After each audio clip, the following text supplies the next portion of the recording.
සමන්තා චක්කවාලේසු අට්ඨා ගච්ඡන්තු දේවතා සද්ධම්මං මුනි රාජස්ස සුනන්තු සග්ග මොක්ඛදං ධම්ම ශ්‍රවණ කාලෝ අයං බදන්තා ධම්ම ශ්‍රවණ කාලෝ අයං බදන්තා ධම්ම ශ්‍රවණ කාලෝ අයං බදන්තා නමෝ තස්ස භගවතු වරහතු සම්මා සම්බුද්දස්ස නමෝ තස්ස භගවතු වරහතු සම්මා සම්බුද්දස්ස නමෝ තස්ස භගවතු වරහතු සම්මා සම්බුද්දස්ස හැම දිනාටම තෙරුවන් සරණ ප්‍රාර්ථනා කරමින් අදත් ඔබ හැම දෙනෙක්ම කළඹු ටෙලිවිෂන් මෙ සදහම් විකාසය ඔස්සේ උතුම් දායකත්ව ධර්ම දේශනාවක් එක්කයි ඔබ හැම දෙනාම එකතු වෙලයි. තින් අද මේ උතුම් ධර්ම දේශනාවේ පින්බර දායකත්ව ධර්මයෙන් කටයුතු කරන්නේ නවසීලන්තයේ ඕක්ලන් නගරේ වාසය කරන පින්වත් පිරිසක් ළමිත් කල්දේරා මහත්මා සුරංජි වාද්දුවගේ මහත්මිය ඇතුළුවේ පවුලේ පින්වතුන් විසින්. එයාගේ ප්‍රධානම අරමුණ තමයි ළමිත් කල්දේරා ඒ පියාණන් සහ සුරාජි වාද්දුව මෑණියන් ඒ අයගේ පුතනුවන් වන උෂිත දෙව්සර කල්දේරා පුතනුවන්ගේ 12 වෙනි උපන්දිනයේ දෙනවා 11 වෙනි මාසේ 14 වෙනි දිනට. ඉතින් ඒ වෙනුවෙන් ඒ පුතනුවන්ට තුනුරුවන්ගේ ආශිර්වාදය නිදුක් නිරෝගී සම්පන්නිය ප්‍රාර්ථනා කරමින් ඒ දෙමව්පියන් විසින් මේ ධර්ම දානමේ මහා පින්කම සිදු කරනවා. ඒ වගේම ළමිත් කල්දේරා මහත්මාගේ සහෝදරයා සුභාෂිත ප්‍රමුදිත කල්දේරා උපන්දිනයේ දෙනවා 11 වෙනි මාසේ 12 වෙනිදාට නොවැම්බර් 12 වෙනිදා. ඒ වෙනුවෙන් ආශිර්වාද ප්‍රාර්ථනා කිරීමත් ඒ වගේම ළමිත් කල්දේරා සහ සුරංජි වාද්දුවගේ දෙපාර්ශවයේම සුජීවත්ව ඉන්න දෙමාපියන් ඥාතීන් හිතමිත්‍රාදීන් දූදරුවන්නේ හැම දෙනාටම නිදුක් නිරෝගී සම්පන්නිය තුන්රුවන්ගේ ආශිර්වාදය සැලසේවා ධර්මාවබෝධය පිණිසම මේ ධර්ම දානමේ පින ආශිර්වාදයක් පාරමිතාවක් වේවා කියන උතුම් ප්‍රාර්ථනයත් ධර්මදේශකයන්න් වහන්සේට ආශිර්වාද කරමින් සෙත් ප්‍රාර්ථනා කිරීම අරමුණ. ඉතින් ඒ අරමුණෙන් තමයි අද මේ උතුම් ධර්ම දානමේ පින්කම සිදු කරන්නේ නවසීලන්තයේ ඕක්ලන්ඩ් නගරේ වාසය කරන මේ පින්වතුන්. ඉතින් ඒ හැම දිනාටමත් ඔබ හැම දිනාටමත් ධර්මයේ ශ්‍රවණය කරන ලක්වාසී ලෝවාසී සියලු දෙනාටමත් මේ උතුම් ධර්ම ශ්‍රවණය නිවන් දොරටුවක් බවට පත්වේවා කියලා අපි මුලින්ම ආශිර්වාද ප්‍රාර්ථනා කරනවා. පින්වතුනි, අපි දන්නවා අද මේ වෙනකොට මුළු ලෝකයේ පුරාම මහා භයානක වසංගතයක් පැතිරෙමින් යන කාලයක්. මේ වෙනකොට ලෝකයේ කෝටි ගාණක් මනුස්සයන් මේ රෝගයේ ගොදුරු බවට පත්වෙලා වේගෙන් මේ රෝගයේ ව්‍යාප්ත වෙමින් ලෝකෙ මහා බලවත් රටවල් පවා කරගන්න දෙයක් නැතුව සම්පූර්ණ කටයුතු නවත්තලා.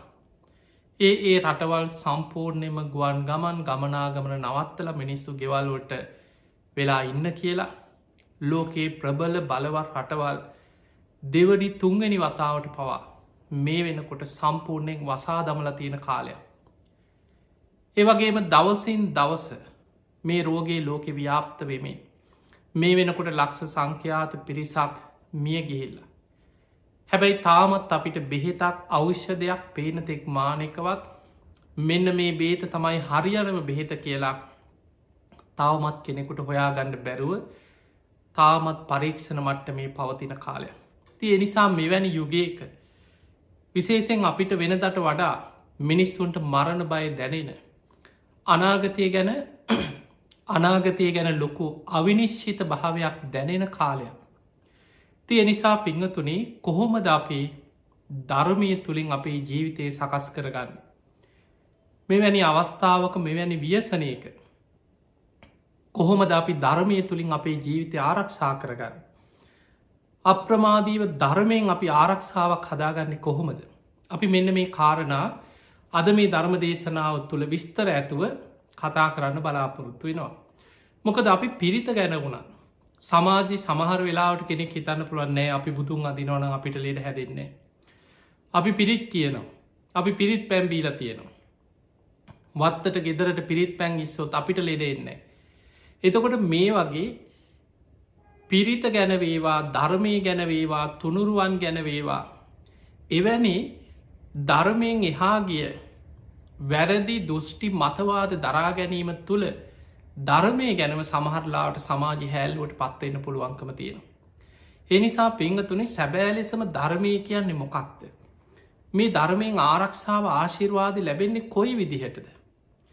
අපි සමහර වෙලාවට හිතන්ගන්න මේ ධර්මය කියන්නේ සමහරු ලෙඩත් දුකක් වුණහම බෝධි පූජාවක් තියන්න ගිහිල්ලා එතනින් බලාපොරොත්තු වෙන්නේ බෝධීන් වහන්සේ තමන්ගේ ලෙඩ ටික සනීප කරලදේ.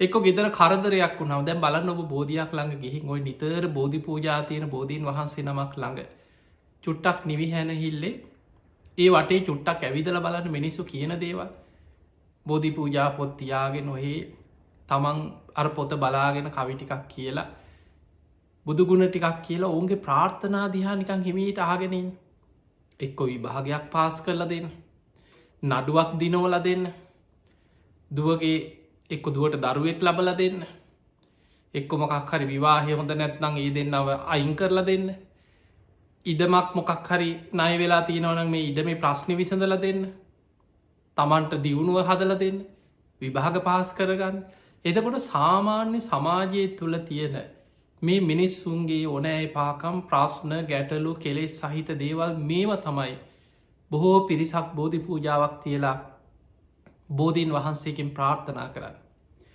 එතකොට ඒ තුළ අවසානය මේවා ඉෂ්ට නොවෙනකොට ඔන්න බනින්ට පටන්න කෝ අපි බෝධි පූජාතිබ කෝ අපිට බැලවා කෝ බුදු හාන්දුර අපිට බැලවා අපි දවස් 7ක් එකතිකට බෝධි පූජාතිබ්බා දවස් 21ක් බෝධි පූජාතිබ්බා කිරියාහාරත් පූජ කරා කෝ අපිට බැලවා එතකොට බලන්න මේ ධර්මය හරියට අර සර්පය නැට්ටිං ඇල්ලුව වගේ බුදුරජාණන් වහන්සේ අලගත් දූපම කියෙන සූත්‍ර පෙන්නවා ධර්මය අල්ලන්න ඕනේ හරි තැනී ධර්මය වැරදි විදිහට ඇල්ලුවට පස්සේ ඒ ධර්මයෙන්ම මොක දෙයා ඊට පස්සේ ධර්මයට ගරහන ධර්මයට බනිනවා ධර්මයට නින්දා කරනවා ධර්මය හැසිරෙන අයටත් බනින්න පටන් ගන්න ඒක විපාකයක් හැටියට තමන්ට විශාල අකුසල් ගොඩක් අවසානය රැස් වෙලා තමන් පිහිට පතාගෙන ගිය දේට ගරහා කිරීම තුළම නොදැනුවත්ත තමන් ලොකු අකුසල් රැස් කරගන්න කෙනෙක් බවට පත්වෙන. ඒ නිසා පිංහතුනි අපි බෝධි පූජාවක් තියන්නේ මේ බෝධීන් වහන්සේ ගැන සිතූ පැතුූ සම්පත් ලබා දෙන මහා හාස්කමක් ආශ්චර්ය දෙයක් නෙමේ. අපේ බුදුරජාණන් වහන්සේට බුදුවෙන්න සෙවන දුන්නේ බෝධීන් වහන්සේ දැන් බලන්න බෝධි පූජාව කාර්තයම තේරුම් ගම විස්සරලා. හැම බුදු කෙනෙක්ම පාරමී ධර්ම සම්පූර්ණ කරලා බුද්ධත්වයට පත්වෙන ඒ ආත්මේ මවකුසින් බිහිවෙන කොටමයි වජිරාසනය ලඟින් ඒ බුදුරජාණන් වහන්සේලා වෙනුවෙන් බෝ අංකුරේ පහළවෙන්. කකුසඳ බෝසතාණන් වහන්සේ මවකුසින් බිහිවෙන කොටම මහරි බෝධී බෝ අංකුරේ වජිරාසනය ළඟින් පැනනැග්ගා. කෝනාගමන බෝසතාණන් වහන්සේ පාරමී සම්පූර්ණ කරලා බුදුවෙන ආත්මේ මවකුසින් බිහිවෙනකොටම නුග බෝධී බෝධීන් වහන්සේ වජිරාසනය ළඟින් පැනනැග්ග. කාශ්‍යප බෝසතාණන් වහන්සේ මවකුසින් බිහිවෙනකොට දිමුල් බෝධී බෝධීන් වහන්සේ වජිරාසනය ළඟින් පැනනැග්ග. ඔබත් මම සරණගිය අපේ ගෞතම බුදුරජාණන් වහන්සේ පාරමී සම්පූර්ණ කරලා එදා පින්වන්ත මහාමායා දේවිය කුසින් ලුම්මිනි සල්වනේ ලෝකයට බිහිවෙච්ච මොහොතෙමයි අපි අහලතිනො සහජාත වස්තු පහළ වනා කියලා. එදා උන්වහන්සේ පින්වන්ත මෑණියන්ගේ කුසිල් ලෝකෙට බිහිවෙනකොටම වජිරාසනය ළඟින් ඇසතු බෝධී බෝවංකුරේ පහළ වුණ. අපේ බෝසතාණන් වහන්සේ වසර 29ක් රාජ කුමාරයෙක් හැටියට ගිහි ජීවිතය ගත කර. රම්මය සුරම්මය සුභ මාලිකා අතහැරලා සියලු සැප සම්පත් අතහැරලා විමුක්තියක් පිණිස වසර 29දී තමයි මහා අභිනිස්ක්‍රමණය කරන්න. උන්වහන්සේ අවුරුදු 6කට ආසරණ කාලයක් දුස්කර ක්‍රියා කරලා ශරීරයට අනේක විද දුක් පීඩා දෙමින් අරිය පර්යේෂණයක යෙදුණා. අවසානයේ සුජාතාවගේ කිරිපිඩුදානෙ වළඳලා සොත්තිය බමුණාදීපු කුසතන් මිටියටත් අරගෙන එදා ඇසතු බෝධීන් වහන්සේ අභියසට පැමිණෙනකොට උන්වහන්සේගේ වයස හරියට අවුරුදු 35යි. ඒ වෙනකොට උන්වහන්සේ වෙනුවෙන් පහළ වෙච්ච බෝධීන් වහන්සේගේ වයසත් හරියටම අවුරුදු 35යි.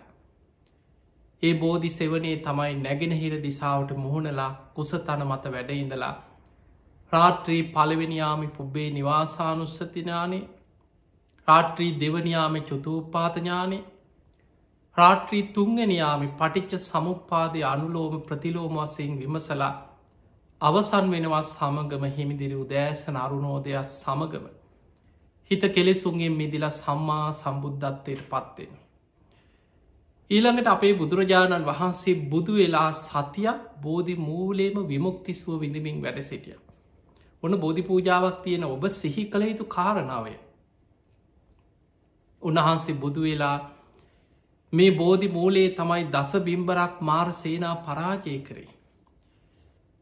පුබ්බේ නිවාසානුස්සති ඥානෙ, චුතෝප්පාත ඥානෙ, ආසවක්්‍ය ඥානෙ ඇතිකරගෙන පටිච්ච සමුපාදය අනුලෝම ප්‍රතිලෝම වශයෙන් විමසුවේ බෝධි මූලේ. උන්වහන්සේ බුදු වෙලා විමුක්තිස්ව විඳමින් සතියක් බෝධි මූලෙ වැඩ සිටිය. ඒ සති අවසානය අහසට පැන නැගලා දෙව් බමුන්ගේ සැකදුරු කරන්න යමාමහ පෙළහර පෑව. බුදු කෙනෙකුට පමණක් කළ හැකි අසිරිමත්ම ප්‍රාතිහාරය යමාමහ පෙළහර පෑවා බෝධීන් වහන්සේට ඉහළ අහසේ. දෙවනි සතිය බුද්ධත්වයෙන් දෙවනි සතියම බෝධීන් වහන්සේට නේත්‍ර පූජාවකින් පූජා පැවැත්තු. දැන් බලන්න ඒ ප්‍රතිපක්ති පූජාව. දැන් අපි නම් සාමාන්‍ය අපිට පැන් කලයක් අරගෙන මේ බෝධීන් වහන්සේ වට අගාතාවක් කියලා ගිහිල්ලා පැන් කලේ වක් කරන එක. ඊළඟට බෝමලුව අතුගාලා සුද්ධ කරලා මල් ටිකක් පූජ කරන එක. බෝධීන් වහන්සේට සුවඳ පූජාවක් සුවන්දුන් ටිකක් අරගෙනෙක් හදුන් කුරු ටිකක් පත්තු කළ වටේ බුදුගුණ කියාගෙන යනේ. මේවා සාමාන්‍ය අපිට සරල දේවල්. සාමාන්‍ය බෝධි පූජා හිතන්න පැය භාගයක් විනාඩි 45ක් උපරිම පැයක් කියලා හිතා.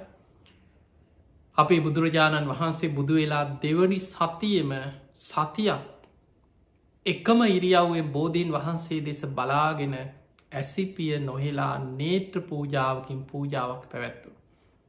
අනිමිස්ස ලෝචන පූජාව. එතකොට මෙන්න මේ කාරණා නිසා උන්වහන්සේට බුදුවෙන්න සෙවන දුන්න බුද්ධත්වයට පත්වනේ බෝධීන් වහන්සේ සෙවනේ. ඒ බෝධී බුදු වෙලා සතියක් විමුක්තිසුව විඳමින් වැඩ සිටිය බුද්ධ ස්පර්ශයෙන් පූජනීයත්වයට පත් වුණ. බුදුරජාණන් වහන්සේ සතියක් නේත්‍ර පූජාවකින් බෝධීන් වහන්සේට පූජා පැවැත්තුව. මෙන්න මේ කාරණා එක්ක මම සරණගේ බුදුරජාණන් වහන්සේට බුදුවෙන්න සෙවනදුව.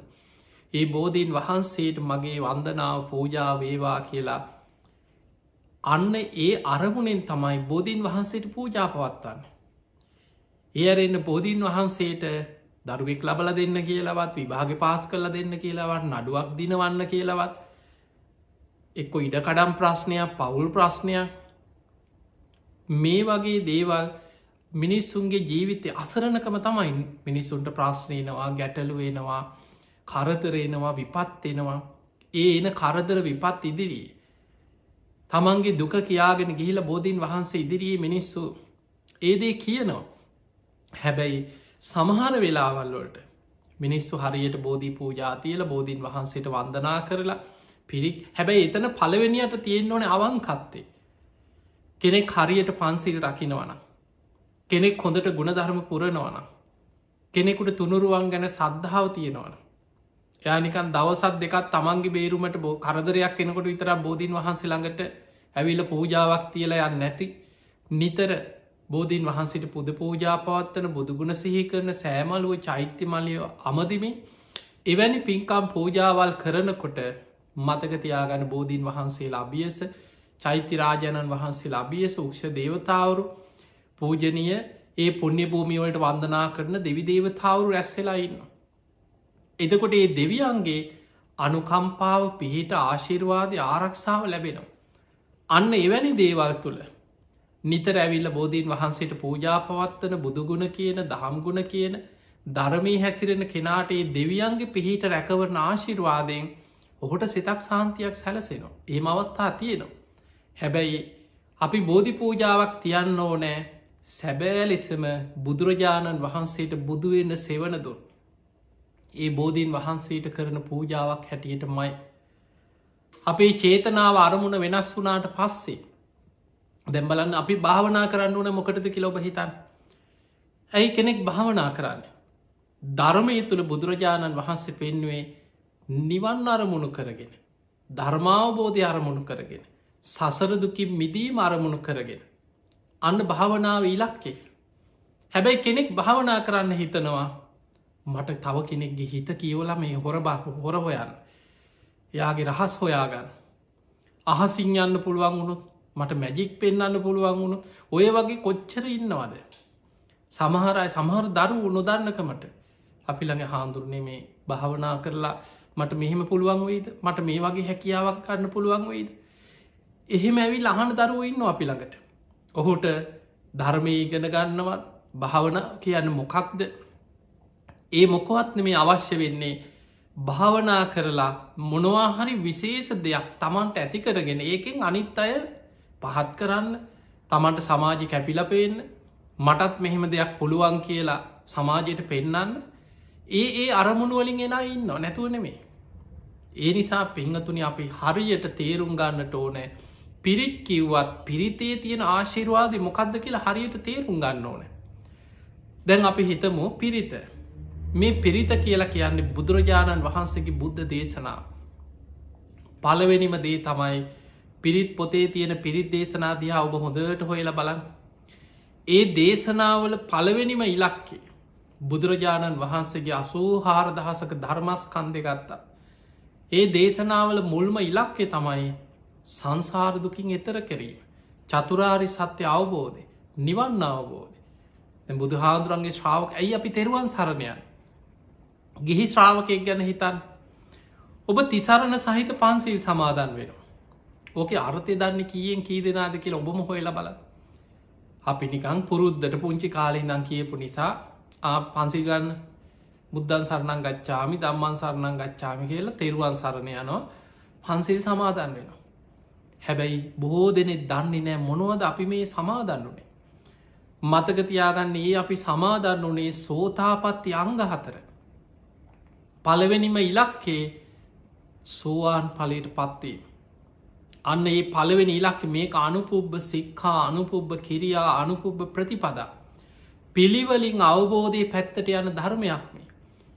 සෝවාන් වෙච්ච ශ්‍රාවකයෙකුට ඇති වෙනවා බුද්ධේ අවිච්ඡා ප්‍රසාදේ. එයා බුදුරජාණන් වහන්සේ ගැන අචල සද්ධාවකින් යුක්තයි. ධම්මේ අවිච්ඡා ප්‍රසාදේ. එයාට ධර්මයේ ගැන අචල සද්ධාවකින් යුක්තයි. සංඝේ අවිච්ඡා ප්‍රසාදේ. එයා ශ්‍රාවක සංඝයා ගැන අචල සද්ධාවකින් යුක්තයි. ආර්ය කාන්ත සීලේ පන්සිල් සමාදන් වෙලා පන්සිල් රකින්න ගිහි කෙනෙක් නම් ඒ සීලේ තුළ එයා දිවිහිමියන්ගේ ශික්ෂාපද ආරක්ෂා කරන ආර්ය කාන්ත සීලේ පිහිටපු කෙනෙක් වෙනවා සෝවාන් වෙද්දී. එතකොට සාමාන්‍ය සෝවාන් වීම පිණිස මහන්සි ගන්න බුදුන් සරණ යන ගිහි ශ්‍රාවකයාගේ අරමුණ තමයි මං කොහොම හරි පළවෙනිම ඉලක්කේ මං ආර්ය අෂ්ටාංගික මාර්ගයට පැමිණෙනවා. සෝතාපන්න කියන්නේ ආර්ය අෂ්ටාංගික මාර්ගයට පැමිණීම. මම කොහොම හරි සෝවාන් වෙනවා. ඒ පිණිස යා බුද්ධං සරණං ගච්ඡාමි ධම්මං සරණං ගච්ඡාමි සංඝං සරණං ගච්ඡාමි ဒ ුතියම්පි තතියම්පි තුන් වතාවක්ම තුනුරුවන් ගැන අධිෂ්ඨානෙන් සරණ යනවා. උතුම් පංචශීලයේ පිහිටනවා මම මේ ශික්ෂාපද කොහොම හරි රැකගන්න. ඒ තමයි සෝතාපට්ටි අංග 4 සමාදන් වෙන්නේ. එතකොට අපි මේ විදිහට මේ ධර්මය ගැන හරි නිරවුල් දැනුමක් තිබුණු. බොහෝ දෙනෙකුට පේන්නේ බණ අහනවා ගොඩාක් බණ අහනවා. අපිට පේනවා රට පුරා ධර්ම දේශනා දහම් පින්කම් වන්දනාවල් කොච්චර මිනිස්සු එකතු වෙලා බණ අහනවද. හැබැයි ගොඩාක් දෙනෙක් සමහර බණ ඇහුවට සමහරු බුදුගුණ ටික ඉතිපිසෝ ගාථාව කටපාඩමින් කියයි. හැබැයි බුදුගුණ නම විස්තර කරන්න කිව්වොත් ඒකේ අර්ථය දන්නේ. ඒ නිසා මතක තියාගන්න අපි පිරිත් කියනකොට බුදුන් වඳිනකොට මේ පිරිතක ආශිර්වාදයක් ලබනකොට අපි සැබෑ ලෙසම ඒ ගැන දැනුමක් අවබෝධයක් ඇතිකරගත යුතුයි. අන්න එතකොටයි අපිට ඒක ප්‍රතිඵල ලබන්න පුළුවන්කම තියෙන්නේ. පින්වතුනි මේ දේශනා අතර දැන් අපි ගමු රතන සූත්‍රය. මේ කරදර විපත් වසංගත එනකොට අපිට නිතර මහන්න ලැබෙන දෙයක් තමයි විශාලා මහනුවර තුම්බිය ඇතිවෙච්ච වෙලාව. බුදුරජාණන් වහන්සේ මහරහතන් වහන්සේලා සමඟ වැඩම කරලා රතන සූට්‍ර දේශනා කරලා විශාලා මහනුවර තුම්බිය දුරුුණ. ඒ බුද්ධ බලයෙන් ධම්ම බලයෙන් සංග බලි බුද්ධ ආඥාවක්කේ පිහිටවන් අධිෂ්ඨානය. ඊළඟට ගංගානන් ගඟෙන් පැන්කර පිරිත් පැන් එකක් අරගෙන බුද්ධ හාමුදුරගේ පාත්තරයට ඒක පෙරලා ආනන්ද හාන්දුරන්ට දෙනවා ආනන්ද බුද්ධ අධිෂ්ඨානයෙන් ධම්ම සංග කියන තුනුරුවන්ගේ අධිෂ්ඨානය බුදුරජාණන් වහන්සේගේ ශ්‍රී හස්තේම අධිෂ්ඨාන කරලා දෙනවා ආනන්ද නගරි ප්‍රාකාර වලලු තුන වටා යමින් නගරයට පිරිත් පැන්හෙන්. එතකොට මෙන්න මේ සිදුවීන් එක්ක අපි රතන සූත්‍රයේ මේ ආශීර්වාදය අපි බලාපොරොත්තු වෙන. අපි මේකත් එක් අපි පැහැදිලිව තේරුම් ගන්න ඕනෑ දේශනාවල අපි දන්නවා දැන් ගිරිමානන්ද සූට්‍ර ගත්තෝ. අපි ලෙඩවු නහම සමහරුන්ට ගිරිමානන්ද සූට්‍ර කියනවා. කෙනෙක් හිතෙන්න්න පුළුවන් බොහෝ දෙනෙ හිතාගගන්න යා ලෙඩ වෙලාන පිරිට්ටිකක් කියවන්න ඕන. ගිරිමානන්ද සූට්‍ර කිවෝ හරියයි. යා ලෙඩ වෙලාන පිරිට්ටික කාමුදුරු කෙනෙක් අරගෙන පිරිට්ටිකක් කියවන්න ඕකට හොඳ බෞද්ධංග පිරිත් ඕකට හරියන්න ගිරිමානන්ද සූට්‍ර. එතකොට ඔය වගේ අපි ඒ පිරිත් දේශනා ගැන අපි කියනවා ඔබහල ඇති ඕන තරම්.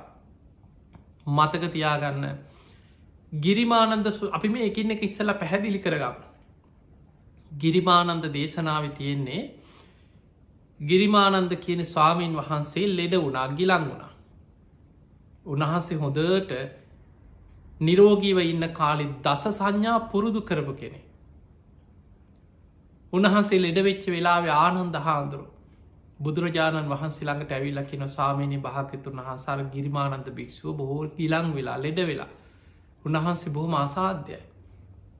බුදුරජාණන් වහන්සේ වදලා ආනන්ද එහෙමනම් ඔබ මෙන්න මේ දස සංඥා හොඳට අහගන්න මතක තියාගන්න ධාරණය කරගන්න.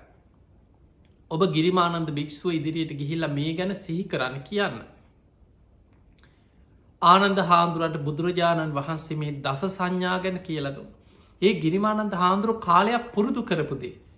අනිත්‍ය සංඥා අනත්ත සංඥා ආදීනව සංඥා අසුභ සංඥා පහන සංඥා විරාග සංඥා නිරෝධ සංඥා සබ්බලෝකයේ අනබිරත සංඥා සබ්බ සංකාරයේසු අනිච්ච සංඥා ආනාපාන සති මේ වගේ භාවනා ක්‍රම ගාන භාවනා ක්‍රම 10ක් තියෙන.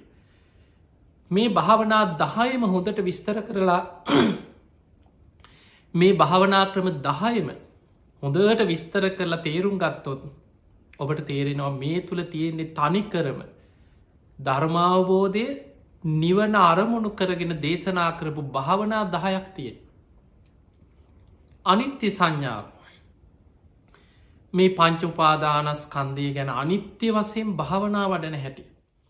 අනත්ත සංඥා අනාත්මයි මම මගේ ආත්මය කියලා කිසි දෙයක් තමන්ගේ වසගේ පවත්වන්න බෑ. අනාත්ම වසයෙන් බලන හැටි මේ පංච උපාදානස්කන්ධය ආයතන 6 අනාත්ම වසයෙන් බලන හැටි අසුභ වස මේ ශරීරයේ තියෙන දෙතිස් කුණුප කොටස් බෙද බෙදා අසුභ වසයෙන් මෙනෙහි කරන හැටි. ඔය ආදීනව සංඥල්ලෙ මේ ශරීරයට හැදෙන ලෙඩරෝග කොයි තරන් ලෙඩ හැදෙන කයක්ද කියල මේ රෝග පීඩා හටගන්න ශරීරෙස්ස භාව. එතකොට මෙන්න මේ වගේ භාවනා 10ක් මේ 10 ආනන්ද හාමුදුරු හොඳට අහලා මතකතියාගෙන අර ගිලන් වෙලා හිටපු ගිරිමානන්ද ස්වාමීන් වහන්සේ ළඟට ගිහිල්ලා දස සංඥා ගැන කිව්වා. තථාගතයන් වහන්සේ මේ දස සංඥා ඔබට කියන්න කියලා බුදුරජාණන් වහන්සේ දේශනා කරා කිය. ගිරිමානන්ද හාමුදුරුව ඇඳගෙන හොඳට අහගෙන හිටිය. තමන් වඩපු ගුණ ධර්ම. ඒ තුළ හිත පිහිටිය හිත වැඩුණ. ඒත් එක්කම රෝගයේ යටපත් වෙලා උන්වහන්සේ සුවපත් වුණ. දැන් ඒ ගිරිමානන්ද ස්වාමීන් වහන්සේ වඩපු ගුණ ධර්ම මෙනෙහි කරනකොට උන්වහන්සේගේ රෝගී සුවපත් වුණ. ඊළඟට තියෙනවා බොජ්ජංග ධර්ම ගැන. මහා කස්සපත්තේර බොජ්ජන්ගේ මහා කාශිප මහරහත්තන් වහන්සේ ගිලං වෙච්ච වෙලාවේ බොජ්ජංග ධර්ම ගැන උන්වහන්සේට සිහිපත් කෙරෙවු.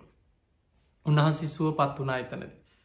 මහා මොග්ගල්ලානත්තේර බොජ්ජන්ගේ මහා මුගලම් මහරහත්තන් වහන්සේ ගිලං වෙච්ච වෙලාවක උන්වහන්සේට බොජ්ජංග ධර්ම සිහිකරපු වෙලාවේ උන්වහන්සේ සුවපත් වුණ උන්වහන්සේලා ඒව වඩපු නිසා. ඊළඟට අපිට පේන අනාථපිණ්ඩික සිටුතුමා ගිලං වෙච්ච වෙලාවේ බුදුරජාණන් වහන්සේ වැඩම කරලා සෝතාපට්ටි අංග ගැන බුදුරජාණන් වහන්සේ සිහිපත් කරනොයි අවස්ථාව. එතකොට මේ වගේ ඒ අය තමන් පුරුදු කරපු ගුණ ධර්ම දේශනාවල සඳහන් වෙනවා. දැන් අපි ගමු මේ ගැන නොදැනගෙන අපි ගම කෙනෙකුට පන්සිලුත් නෑ.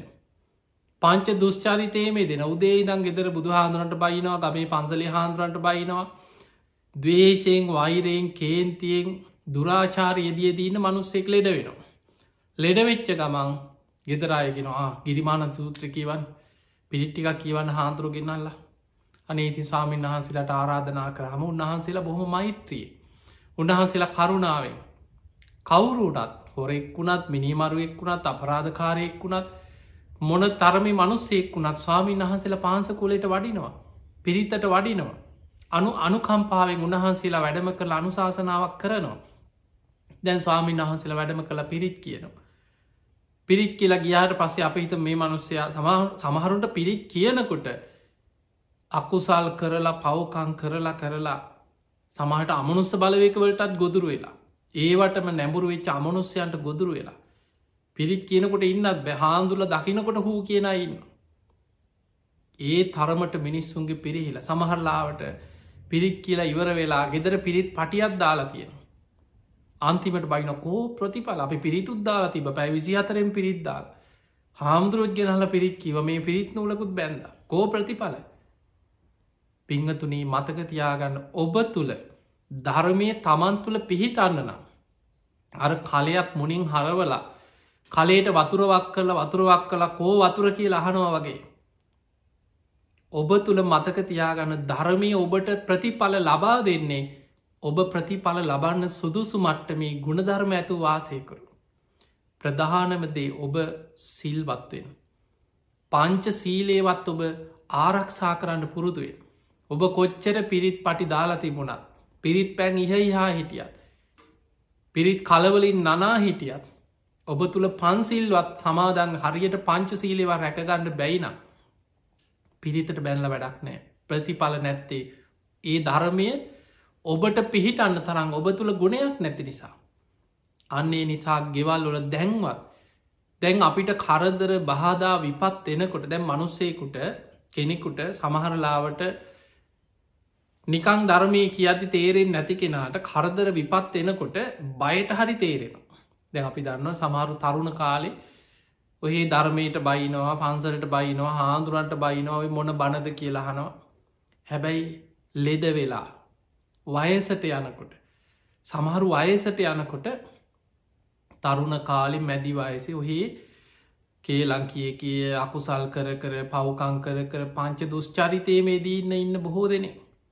හැබැයි වයසට යනකොට තමන්ගේ වයසේ සමානය දකිනවා. එකට ගමේ හිටපු අය ඒ කාලි ගමේ මුල්ම කාලෙ හිටපු යාලුව දැන් හැමෝම් වයසට ගිහිල්ලා එක්කෙනා දෙන්න දැන් ලෙඩ වෙලා මැරෙනවා.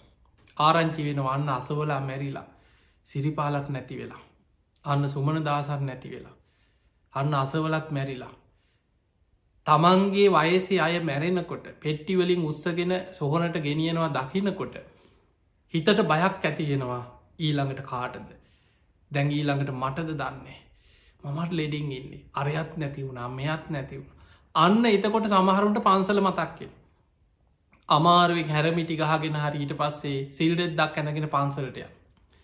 මෙහෙම පන්සලට ගිහිල සමහරුන්ට බණහන්න තියා ඉඳගන්නවත් බැකොන්ද රිදෙනවා කකුල් දෙක තියාගෙන ඉන්න විදිහක් නෑ ධනිශ්‍රී දෙනවා බණ කියනකොටම නින්ද යනවා බුදුන් අදින්න ගියත් නින්ද යනවා. මෙහෙම තමයි බොහෝ දෙනෙක් උපාසක අම්මලා උපාසක චරිත ගත්තොත් අභ්‍යන්තරයේ බොහෝ පිරිසක් ධර්මය අල්ලන්නේ ඇත්තටම ධර්මය අවබෝධ කරන්න අදහසකින් නෙමෙයි.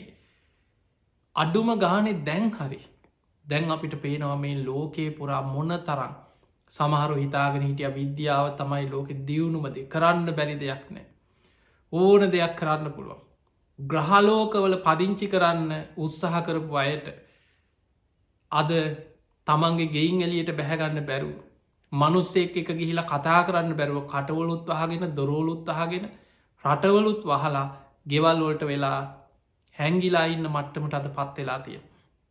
ඒ නිසා පිංහතුනි මේ ජීවිතය දිහා ආපස්සට හොඳට හිතන්න. හිතලා ඔබ ධර්මය දියුණු කරන්න.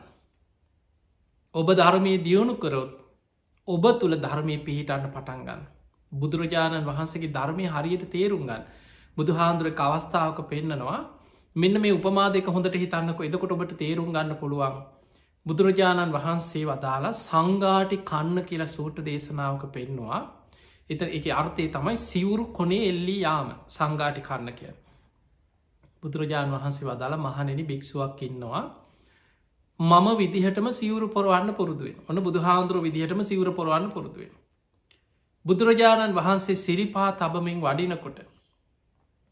ඒ විදිහටම ඇවිදින්නත් පුරුදු වෙනවා.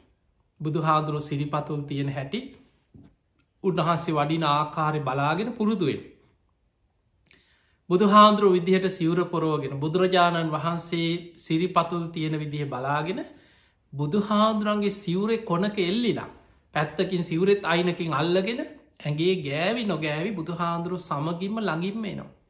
බුදුරජාණන් වහන්සේ වදාළ මහනෙන මං විදිහට සිවුරු පෙරෙව්වත්.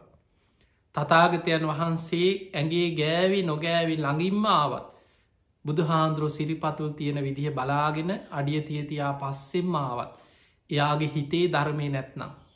එයා ධර්මය දියුණු කරන්නේ නැත්නම්. එයා ධර්මය අවබෝධ කරන්න අවංක උත්සාහයක් ගන්න නැත්නම්.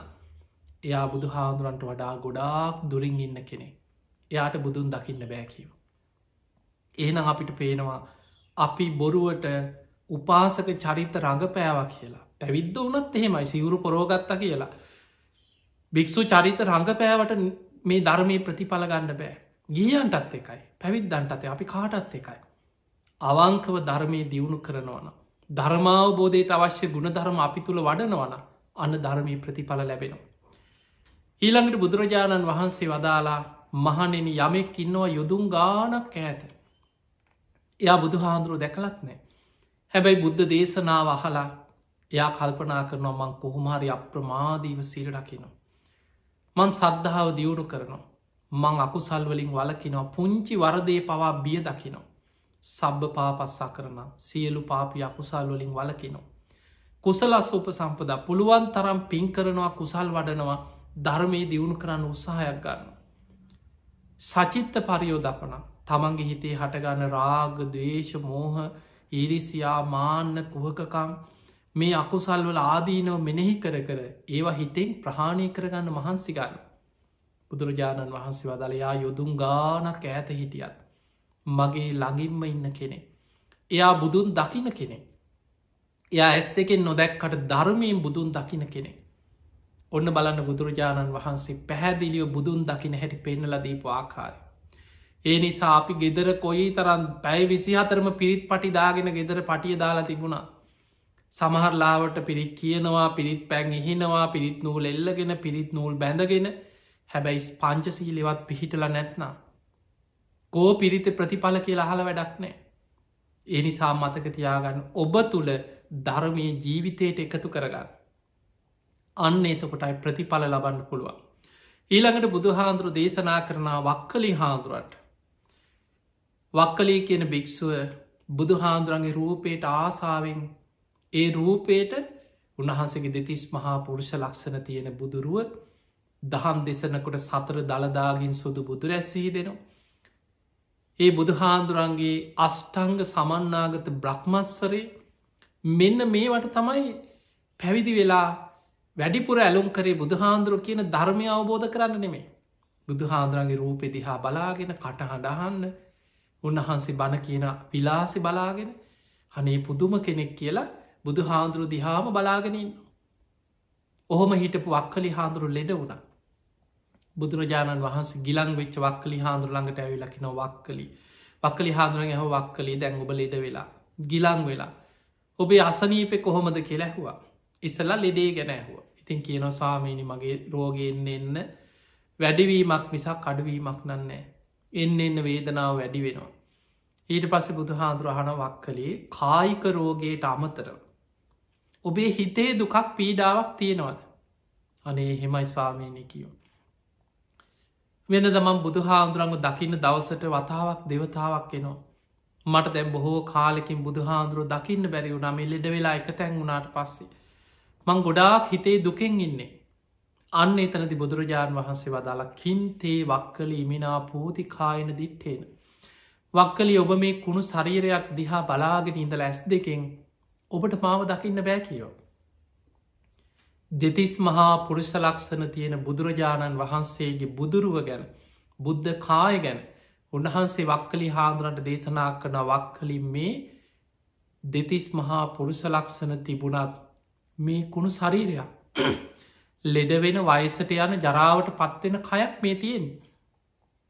ඔබ ඇස් දෙකින් මන්දිහා බලාගෙන ඉඳලා ඔබට ඒ තුළින්නම් බුදුන් දකින්න බෑ. වක්කලි ඔබට බුදුහාමුදුරන් හරියට දකින්න අවශ්‍යනං යෝ දම්මම් පස්සති සෝමම් පස්සති. ඔබ ධර්මය දකින්න. ඔබට ධර්මය මාව දකින්න පුළුවන් හරියටම. වක්කලි ඔබ ධර්මය දැක්කොත් යෝ දම්මම් පස්සති සෝමම් පස්සති ඔබ මාව දකිනෝ. අන්න එහෙනම් බුදුන් දකින ක්‍රමය. ඒ නිසා පිංහතුනේ අපි පිරිත් කියන්න ඕනෑ බෝධි පූජාතියන්න ඕනෑ.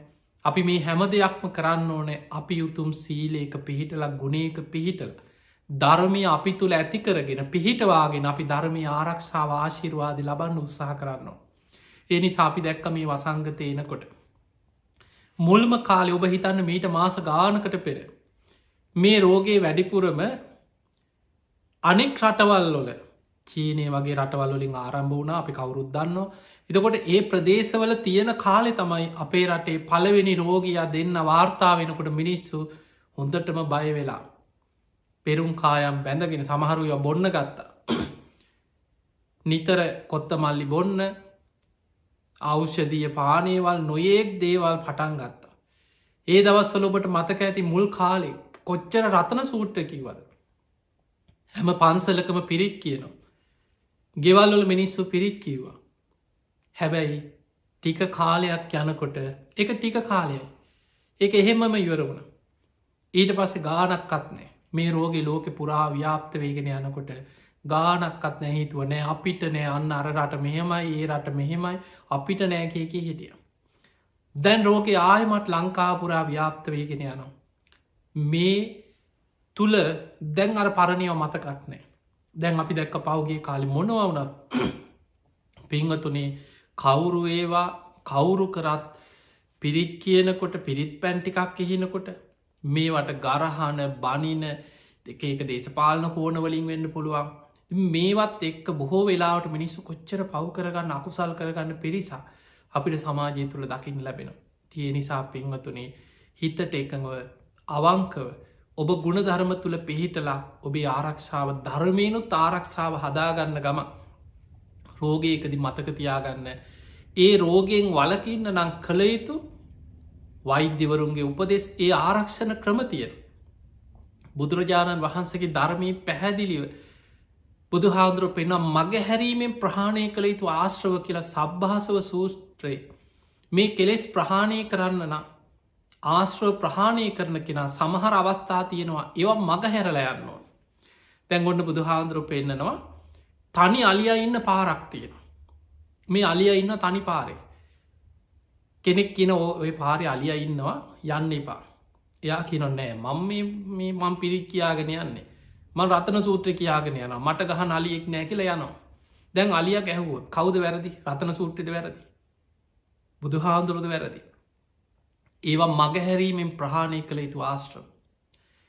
ඊළඟට කටු සහිත මාර්ග කවරු හරි කියන මේකේ කටු වලවල් තියෙනවා. මේකේ මොනහරි අනතුරු තියන මේ පාර යන්න එපා. ඊළඟට උල් තියෙනවා කටු තියෙනවා බොරුවලවල් කපල තියෙනවා. කෙනෙක් කියන නෑ මං වැටෙන්නෑ මං මේ හරියට මේ පන්සිල් සමාදන් වෙලා මං උදෙත් පන්සිල් ගත්තා මං පිරිත් කියන කෙනෙක් මං ගෙදර තුන්සූට්‍ර කියන කෙනෙක් මට කරදරයක් වෙන්න නෑ කියල යනවා. ගිහින් අනතුරේ වැටුනොත් බුදුහාන්දුරුවන මේ වැරදි. ඒ නිසා ඒවා මගහැරීමෙන් ප්‍රහාණය කළ යුතු ආශ්‍රව ධර්මය වෙනම කොටසක් තිනවා සබ්භාසව සූත්‍රය අනතුරු සහිත තැන් මගහරින් මගහැරීමෙන් ප්‍රහාණය කරන්න. ඒ වගේ මේ වසංගතයේදී ප්‍රධාන වසයෙන් මතකතියාගන්න ඔබ ඔබේ ආරක්ෂාව මේ ලෝකයේ තුළ වෛද්‍යවරු මේ හැමෝම මේ ගැන පර්යේෂණ කරන සියලු දෙනාම දැනුන්දීලා තියෙනවා මේ වෛරස් එක බලෙන් ඇවිල්ලා ඔබේ ඇඟට රිංගනවනේ මේ ඔබ ගෙදර ඉන්නකොට කොහේ අද තියෙන වෛරස් එකක් ඇවිල්ලා දොරෙන් ඇවිල්ලා ජනේලෙන් ඇවිල්ලා ඔබේ කොහෙන් හරි ඇඟට රිංග ගන්නව නෙමේ. ඒ නිසා ඔබ එලියට යනකොට නිවසින් එලියට යනකොට ඔබේ මුහුණු ආවරණයේ මුකාවරණ පැළඳ ගන්න එක. නිතර අත්සෝදනයක විසබීජනාසක භාවිතා කළත් පිරිසිදු කරගන්න එක. මේ වගේ ඒ රෝගෙන් ආරක්ෂාවෙන ක්‍රම තියෙනවා. ඒවා ඔබ අනුගමනය කරන්න නැතුව ඔබ පිරිට්ටිකක් ඉතරක් කියලා පිරිත්දාලා ලෙඩේ හැදුනට පස්සේ පිරිතට බැල්ල වැඩක් නෑ. එනිසා මතකතයක් පිරිත් කියන්න පිරිත කියන්නේ තුනුරුවන්ගේ ආශිර්වාද. හැබැයි ඒ ආශිර්වාදයක් එක්කම ඔබ නිවරදි සෞඛ්‍ය පුරුදු පිළිපදී. දැන් හිතන්න බුදු හාන්දුරුව ලෙඩ වුණාද නැද්ද. බුදුරජාණන් වහන්සේට ලෙඩ වුණා එහෙනම් අපි ලෙඩ නොවන්න විදිහක් නෑ. බුදුරජාණන් වහන්සේටත් හිසේ කැක්කුමක් ඇති වුණ. බුදු හාදුරන්ටත් කොන්ද අමාරුවක් තිබිල තිනක බුද්ධ දේශනාවල තියෙනවා. අපේ බුදුරජාණන් වහන්සේ පිරිනිවන් පාන්න වඩිනකොට. උන්වහන්සේ බේලුව ගමේ වස් සමාදන් වෙනකොට මාරාන්තික බඩේ අමාරුවක් වැලතුනාකි. බඩේ අමාරු වේදනා එක සාමාන්‍ය බඩයම මාරාන්තික බඩය අමාරුවක් කියල මහා පරණිබ්භාන සූට්‍ර පෙන්න්න. අවසානි බුදුහාන්දුරු පිරිනිවන් පාන වඩින ගමන කලන්තෙ හැදෙනවා කීප වතාව. ආනන්ද කලන්තේ පිපාසයි. ඉක්මනට ආසනයක් පනවන්න කියන. අපිට ඒ වගේ දේශනා ගොඩක හම්බෙනවා. බුදුහාදුරන්ට ධර්මී පාලින් කැන ලෝහිත පක්කන්දිකාරෝගේ ලේත් සමඟ බඩේලිය කියා කියන පිරිනිවන් පාන වඩින ගමන කීප වතාව. එතකොට ලේත් සමග යනෝකයන් උන්වහන්සගේ බඩවැල්වල තුවාල හැදිල තියෙනවා නේද. ඒ නිසාන ලේ යන්නේ. එතකොට අපිට පේනවා දැන් සාරිපුත්ත හාන්දුරු ප්‍රඥාවන්තයන්ගෙන් අක්රයි. උන්වහන්සේටත් කර්මජ රෝගයක් හැටියට බඩය අමාරුවක් තිබ්බ. විටිං විට බලවත් වුණ සාරිපුත්ත හාන්දුරු පිරිනිවන් පානකොට ඒ රෝගි වැඩි වෙලා ලේ වමන යනවා ලේ බඩේලියන. චුන්ද හාන්දුරුව තමයි උපස්ථාන කරේ. එහෙනම් අපිට පේනවා බුදුහාන්දුරන්ගේ ශාසනී රහතන් වහන්සේ ලෙඩවුන් නැද්ද. ලෙඩ වෙලාම පිරිනිවන් පෑ පූතිගත්ති සාන්දුරු එක ගාථාවාල රහත් වෙන්න පින තිබුණට මුළු ඇගේම තුවාල දාලා ඒ තුවාල පැසවල සැරව ගලල කොච්චර දුක්වින්දද. ඒ නිසා මතකතියාගන්න අපි කවුරුත් දරාගෙන ඉන්න ලෙඩ වෙන කයක් ජරාවට පත්වෙන ශරීරයක්. මේ බුදුහාන්දුරුවට ලෙඩ වුණාන අග්‍රශ්‍රාවකයන් වහන්සේලා 80 මහ ශ්‍රාවකයන් වහන්සේ ඔය අතරින් සසර ඒකා සංකය කල්ප ලක්ෂයක් මහා ගුණපුරලා කල්ප ලක්ෂයක් පුරාම විවරණාරගෙන නිරෝගි සම්පත්තිය වෙනුවෙන්ම පින්කරගෙන ඇවිල්ලා කිසිම ලෙඩක් නැතුව හිටිය බක්කුල මහරහතන් වහන්සේ විතරයි අවුරුදු 160 මේ ශාසනයටම උන්වහන්සේ විතරයි එක මහා ආශ්චර්ය. හැබැයි අනිත් සියලු දෙනා ලෙඩ වුණ. ඒ නිසා පිංහතුනේ බුදුහාමුදුරුව පවා ලෙඩ වුණාට පස්සේ භික්‍ෂූන් වහන්සේලාට බෙහෙත් නියම කරලා තියෙන. විනය පිටක සඳහන් වෙනවා බේසජ්ජක් කන්දකය කියලා වෙනම බෙහෙත් ලෙඩවලට ඒ ලෙඩරෝගවට බුදුහාදුරු නියම කරපු බෙහෙත් වර්ග සඳහන් කොටසක්. බුදුහාමුදුරුවන්ටත් වෛද්‍යවරයෙක් පින්කරගෙන පෙරුම් පුරාගෙනාව ජීවක. ඒ නිසා මතක තියාගන්න ලෙඩක් වුණොත් බෙහෙත් ගන්න එකට පිරිත් කියල විතරක් නතරවෙන්න එපා. ලෙඩේට බෙහෙත් ගන්න. වෛද්‍යවරු කියන වෛද්‍ය පුරුදු පිළිපදේ. මේ රෝගයෙන් ආරක්ෂාවෙන් ඔබ උපරිම ඔබේ ආරක්ෂාව ඔබ හදාගන්න. හැබැයි ඒ අතරතුර ඔබ හැමදාම දැන්වත් පන්සිල් රකින්න හරියට. නිතර ගෙදර බුදුන් ඇඳලා ගෙදර තුන් සූට්‍ර කියන තුන් සූට්‍ර කියන හරි බලවත්. දේශන අතර ආශිර්වාදය ආරක්ෂාව සියල්ල ලැබන හැබැයි ඒක ලැබෙන්නේ ඔබ උතුම් සීලේක පිහිටලාන්න. ඒ නිසා ඒ ධර්මය ආරක්ෂාවත් හදාගන්න. ඔබේ සෞඛ්‍ය සම්පන්න ජීවන් රටාව තුළ ආරක්ෂාවත් හදාගන්න. නිවැරදි සෞඛ්‍ය පුරුදු පිළිපදින් මේ හැම දෙයක්ම එක්ක අන්න ඔබට මේ රෝගෙන් ආරක්ෂාවෙන්ට පුළුවන්කම තියෙන. තිය නිසා පිංහතුනේ රතන සූත්‍ර මහා බලවත් දේශනාව කෝටි ලක්ෂයක් සක්වල ආච්ඥාපීටි දේශනාව. රතන සූත්‍ර ගැන ගාථාවෙන් ගාථාව බෝන තරං අහල ඇති. එදා බුදුහාදුරන්ගේ කාලේ විශාලා මහනුවර අපේ බුදු හාන්දුරු පහළ වෙන්න කලින් තමයි විශාලා මහනුවරෝය ප්‍රශ්නය හටගත්. බුදුරජාණන් වහන්සේ බුදුවෙලා මුල්ම කාලෙ දෙවනි අවුරුද්ධ තමයි විශාලා මහනුවරට වැඩම කරලා රතන සූට්‍ර දේශනා කරන්න. ඒ වෙනකොට මේ රෝගයේ විශාල වසයෙන් පැතිරිලා වසංගතය ඒත් එක්ක දුරුභීක්ෂයක් ඒත් එක්ක අමනුස්්‍යයන් නගරේ අරක්ගෙන. රෝග දුර්භික් සාමනුස්්‍ය කියන තුම්බියෙන් මුළු නගරේම අසරණ භාවයට පත්වෙලා. මිනිස්සු තැන් තැන්වල පාරවල්වල වැටිලා මැරිලා එහෙම කුණු වෙලා යන. කවුරුඩ් ලංවෙන් නැමකද මේ රෝගෙ පැතිරෙන නිසා. ඒ වසංගත කියන පැතිරිලා යන. බෝ වෙනවා. මෘත ශරීරයකින් පවා එක පැතිරෙන පුළ ඒ නිසා තමයි අද පවා ඔබ දන්නවා එවැනි රෝගී අද බලන්න මේ රෝගේ වැළඳුනාට පස්සේ කෙනෙක් මිය ගිය පාන්සකූලයක් තියන්න. ගෙදරකට ගෙනහල තමන්ගේ මියගේ ඥාතියා වෙනුවෙන් අවසං කටයුතු කරන්න. අඩුගාන හෝගේ මූුණ බලල ඒ වගේ කටයුත් අවසං ගෞරවයක් දක්වන්න. ඒ කිසි දෙයක් කරන්න පුළුවන්කමක් නෑ. ඉක්මනින් ගෙහිල්ල පුච්චලා ඔහු ඇඳගෙන හිටපු ඇඳුම් මේ සියල් පුළුස්සල. ඔබ දකිනවා ඒ විදිහට ඒ කටයුතු අවසන් කරන්න මේ රෝගේ පැතිරීමේ අවධානමක් තියෙන නිසා. ඉති ඒ නිසා විශාලා මහනුවර පවා මේ රෝග වේගෙන් පැතිරුණ මිනිස්සු තැන් තැන්වල මැරිල්ලක් කුණු වෙලා යන. තවත් රෝග පැතිරෙනවා. මේ මලකුණුවල දුර්ගන්ධ පැතිරෙනකොට අමනුස්්‍යයෝ නගර අරක් ගත්ත. මිනිස්සු ගෙවල්වල බයෙන් තැති ගැනීමෙන් විශාල පිරිසක් අසරණ වෙලා රෝගී වෙලා. ඒ වෙලාවෙ තමයි බුදු හාමුදුරු වැඩම කරලා රතන සූත්‍රයේ බුදුගුණ දහම්ගුණ සඟගුණ ඇතුළ සත්‍යක්‍රියාවක් තිය.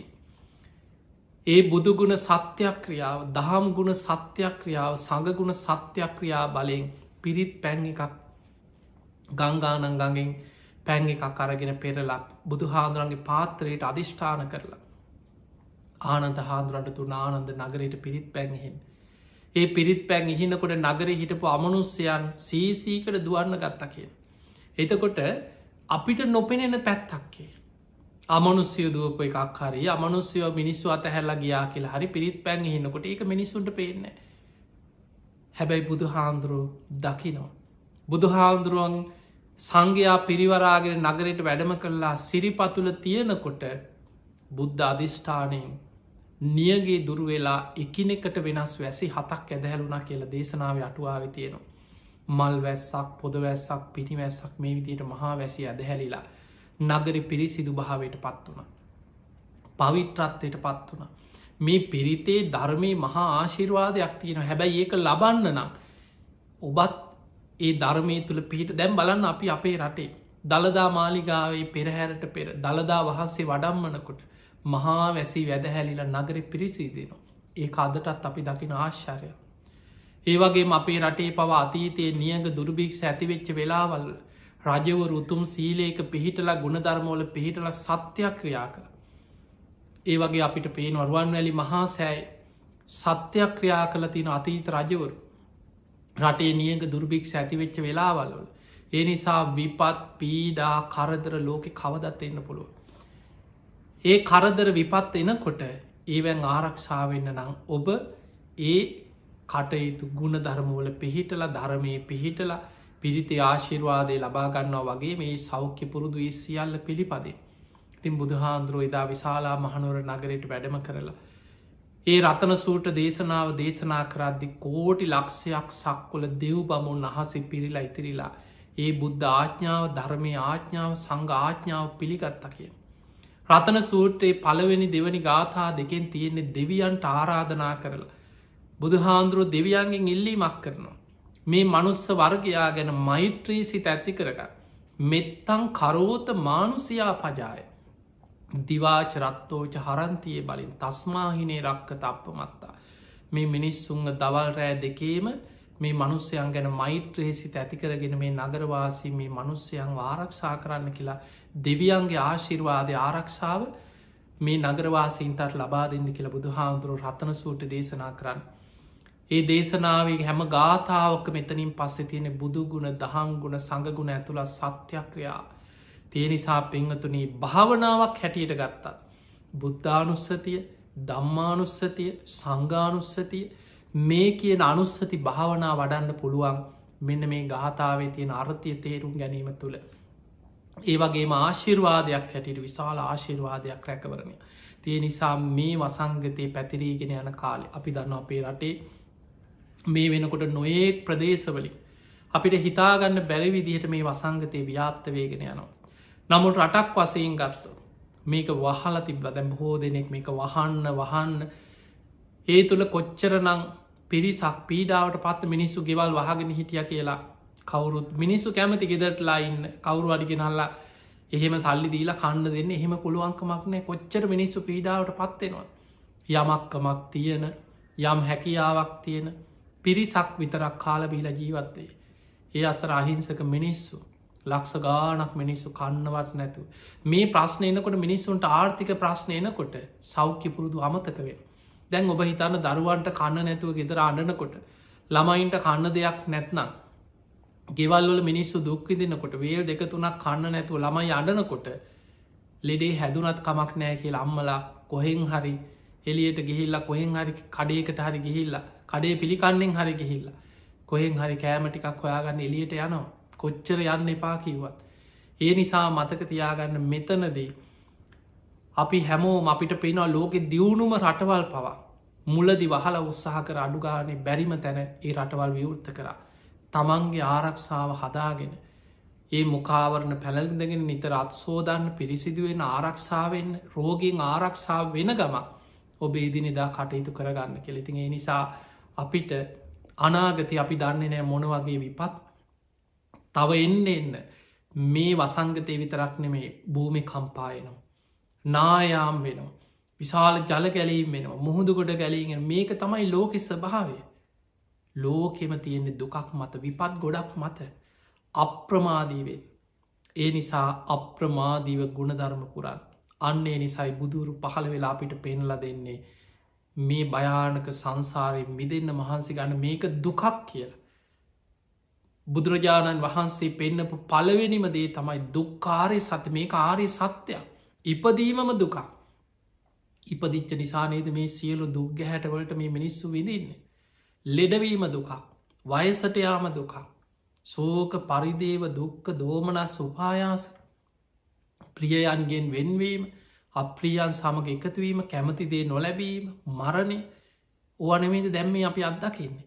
ඒ නිසා මේ සියල්ලත් එක්ක මේ ගැඹුරු ධර්මය බුදුරජාණන් වහන්සේ දේශනා කරපු ධර්මය හරය යථාර්ථය තේරුම් අරගෙන ඒ ධර්මය අවබෝධ කරගන්න අදහසින් අවංකව තිසරණ සහිත පන්සිල් සමාදන්වේ. කර්ම කරම්ඵල විශ්වාසය ඇති කරගන්න ලෞකික සම්මාධිට්්‍ය ඇති කරගන්න.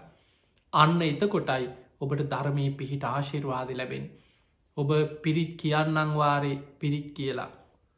ඔබ තුළ පන්සිල්වත් සමාදන් වෙලා ගුණධර්මයක් රකින්න තරන්වත් එහෙම උනන්දුවක් පෝමනාවක් නැතුව. එක්ක සමහරුන්ට පිරිත් කියන්නත් කම්වැලි පිරිත් පටියක් දාලා පටියෙන් ලැබෙයි කියලා හිතන. අන්නේ නිසා මේ වැරදි අඩුපාඩු හදාගන්න දැන්වත් හැදෙන්. ගේ ළඟටම ඇවිල්ල මාරය හතර වටෙන් වට කරලා තියෙන්. මේ රෝගෙ කොහේ කොයි විදිහට පැතිරිලාද කියලා අපි කවුරුත් දන්න. ඒ නිසා ඔබ නිවසෙන් එලියට යනකොට බඩුවක් ගන්න යනකොට රස්සාාවට යනකොට ඒ හැම වෙලාම මුණ ගැහෙන හැම කෙනෙක් ගැන අපි දන්නේ නෑ කවුරු රෝගියෙද කාතුලින් බෝවේද ඔබ හැම වෙලාම පරිස්සංවෙන්. තව කෙනෙක් එක්ක කතා කරනකොට කෙනෙක් එක්ක ළඟින් ඉන්නකොට ඔබේ පරතරේ තියාගන්න.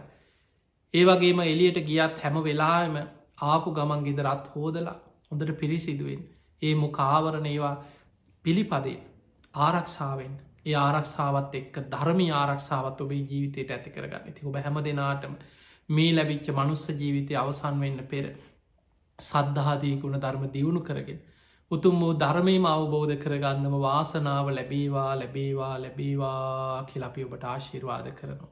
පිංහතුනි අද මේ උතුම් ධර්ම දේශනාවෙන් අපි රැස් කරගත් සියලුපින් සියලු දෙවියෝ සාධු කාරදිදී මේ පින් අනුමෝදන් වෙත්වා. ඒ දෙවියන්ගේ පිහිට රැකවරන ආශිර්වාද ඔබ හැම දෙනාටම ලැබේවා ලැබේවා කියලපි ආශිර්වාද කරනවා. විශේසිෙන් අද මේ උතුම් ධර්ම දේශනාවේ පින්බර දායකත්්‍ය ධර්මින් කටයුතු කරන නවසීලන්තේ ඔක්ලඩ් නගරේ වාසය කරන ළමිත් කල්දේරා මහත්මා සුරංජි වාද්දුව මහත්මිය ඇතුළේ පවුලේ සියලු දෙනාටමත් සියලු දෙවියන්ගේ පිහිට රැකවන තුනුරුවන්ගේ ආශිර්වාදය ලැබේවා කියලපි මුලින් ආශිර්වාද කරනවා. ඒ වගේ මේ පිංහතුන්ගේ උතු මරමුණු අතර ප්‍රධාන වසයෙන් සඳහන් වෙනවා. ළමිත් කල්දේරා මහත්මාගේ සහ සුරංජි වාද්දුවගේ මහත්මියගේ පුතනුවන් වන උෂිත දෙව්සර කල්දේරා පුතනුවන්ගේ 12 වෙනි උපන්දිනයේ දෙනවා නොවැම්බර් මාසේ 14 වෙනි දිනට. ඒ පුතනුවන්ට තුනුරුවන්ගේ ආශිර්වාදය නිදුක් නීරෝගේ සම්පත්තිය දීර්ගාව සම්පත්තිය ලැබේවා ඒ පුතනුවන්ගේ අනාගත ජීවිතයේ සාර්ථක භාවයට පත්වේවා කෙන උතුම් ආශිර්වාද ප්‍රාර්ථනා. ඒවගේම ලමිත් කල්දේරා මහත්මාගේ සහෝදරයා වන සුභාෂිත ප්‍රමුදිත කල්දේරාගේ උපන්දිනේ නොවැම්බර් මාසෙ 12 දිනට ඒ දෙනවා එතුමන්ටත් නිදුක් නීරෝගී සම්පත්තිය තුනුරුවන්ගේ ආශිර්වාදයම සැලසේවා කෙනුතු ආශිර්වාද ප්‍රාර්ථනයක් ඒවගේම ලමිත් කල්දේරා සහ සුරංජි වාද්දුවගේ ඒ අයගේ දෙමාපියන් සුජීවත්ව ඉන්න ඥාති හිතමිත්‍රාදී සහෝදර සහෝදරයන් ඇතුළු පවුලේ සියලු දෙනාටම සියලු දෙවියන්ගේ පිහිට රැකවන තුනුරුවන්ගේ ආශිර්වාදය සැලසේවා නිදුක් නීරෝගී සම්පත්තිය සැලසේවා උතුම් ධර්මාවබෝධය පිණිස මේ පින මහා ආශිර්වාදයක් වේවා කෙනුතුම ආශිර්වාද. ඒ වගේම ධර්මදේශකයණන් වහන්සේට සෙත් ප්‍රාර්ථනා කිරීමත් ඒ පිංහතුන්ගේ අරමුණු අතර සඳහන් වෙන ඉතින් එහෙමනම් ඒ ළමිත් කල්දේරා සුරංජි වාද්දුවගේ ඇතුළු ඒ අයගේ පුතනුවන් පවුලේ සහෝදර සහෝදරයන් ඥාතීන් ඒ සියලු දෙනාටම ධර්මශ්‍රවනය කරපු බැහැම දෙනාමත් ලක්වාසී ලොවාසී සියලු දෙනාවත් නිදුක්වේවා නිරෝගිවේවා සුවපත්තේවා සුවපත්තේවා ඔබ හැම දෙනාටම උතුම් ධර්මාවබෝධය පිණිසම මේ පින ආශිර්වාදයක්ම වේවා කියලපි ආශිර්වාද කරනවා. ආකා සට්හාච බුම්මට්හා දේවානාගා මහිද්දිකා පුඤ්ඤන්තං අනුමෝදිත්වා චිරන්රක්ඛන්තු ලෝක සාසනං ආකා සට්හාච බුම්මට්හා දේවානාගා මහිද්දිකා පුඤ්ඤන්තං අනුමෝදිත්වා චිරන්රක්ඛන්තු දේශනං ආකා සට්හාච බුම්මට්හා දේවානාගා මහිද්දිකා පුඤ්ඤන්තං අනුමෝදිත්වා චිරන්රක්ඛන්තු ත්වං සදා හැම දිනාටම සම්මා සම්බුදු සරණයි.